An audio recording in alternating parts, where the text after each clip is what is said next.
And as you can see, so everything's quite playable. The other thing I done was change the text size here in the text screen. I'll just show you that.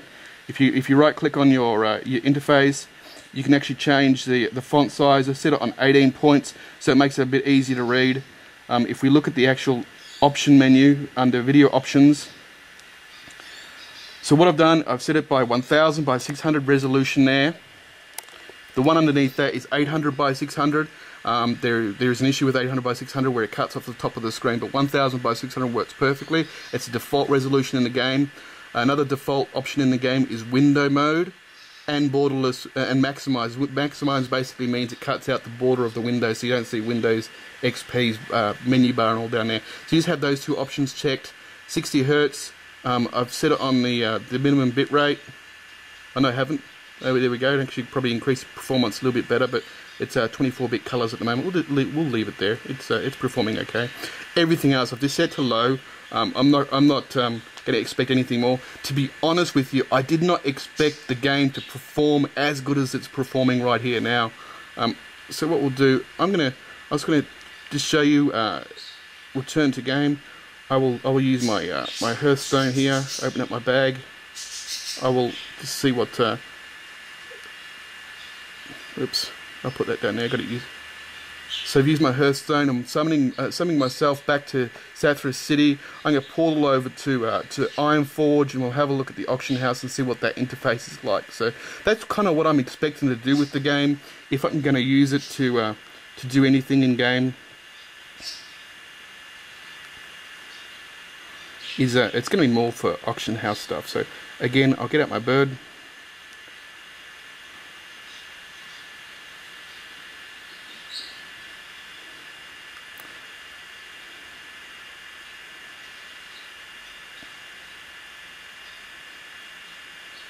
Running over to the center of the city here in Sathras, where all the portals are for anybody who's not a level 70 or level 60 plus.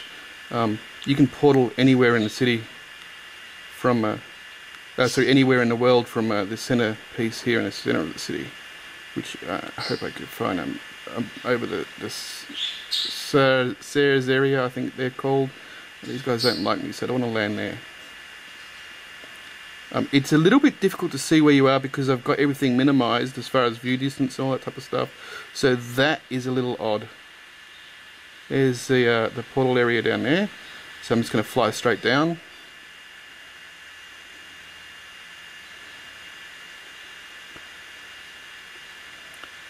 Terrence of Light. Move myself back up again. Yeah, the whole inverted mouse thing is kind of funky for me, but so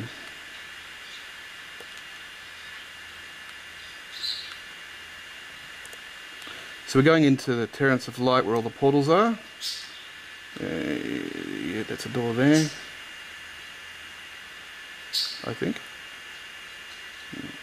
Turn around and go around the blocks here.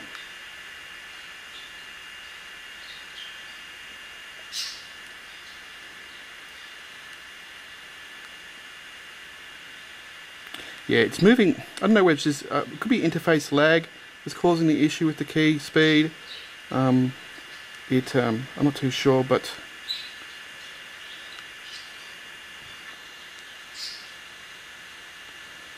I need to work out a run button. So if I maybe if I try it like that, there we go. So putting my thumb on both keys allows me to run and steer at the same time. Okay, that works. There we go. This is a learning experience for me at the same time. So there's all the portals I want to get to. To actually use the portal, I'll have to put my bird away again.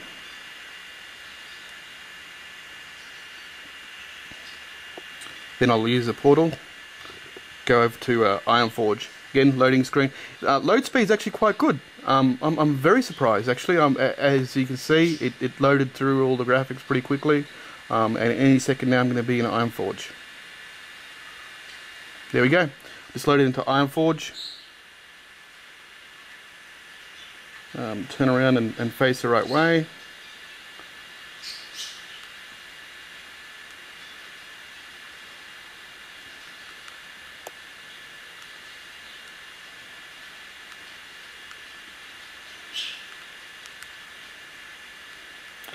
Yeah, I'm quite sure I could set up this to respond nicely, and it's just a matter of working out the interface. And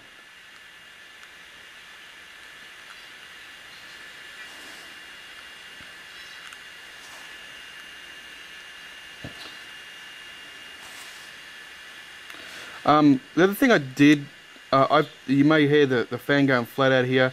I turned it right up with gaming stuff. You really want to turn in the options on the OQO.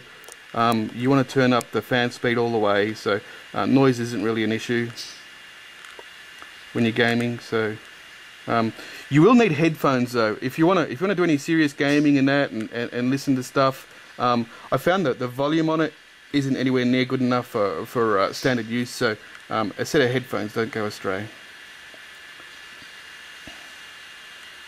Alright, so where we are now is at the front of Iron Forge Bank area. The auction house is just over there. There's quite a few people walking around, jumping around. People don't walk, they jump everywhere, so why, I don't know, but so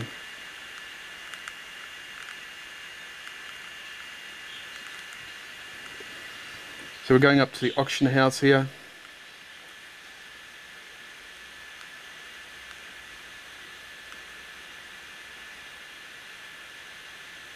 Talk to the auctioneer, and we can have a look at armor, for instance, cloth armor. It's not something I'd use, but just do a search for all the cloth armor. And as you can see, you can read it. It is very readable. It's not bold in your face, and if you're short on sight or if you have any seeing problems, you might have an issue with seeing it. But I have no problems reading everything on the screen there. It's perfectly readable. I could browse through the auction. I could manage my own auctions. I've got a whole heap of stuff up for auction at the moment, saving for my Epic mount. So I'm not too far off now, but I've got all my stuff up there for auction. I can manage all that and do all that type of stuff, all from my OQO. Don't need to be my PC. I'm sitting here in my lounge room at the moment with it on my OQO, playing World of Warcraft. It's totally cool. Next thing I'm going to do on the OQO, try a couple of real-time strategy games. I've already installed Need for Speed on there and Diablo and stuff like that. The more playable stuff you might play when you're traveling or on the plane or whatever else, stuff which you don't need internet connections for. But basically what I really want to do is replace this with my OQO. So not only will I have a portable PC which can surf the internet, do emails, do everything else I can do on my laptop, you know, on a device that fits in my pocket, but I can do all my gaming as well, including World of Warcraft. How cool is that?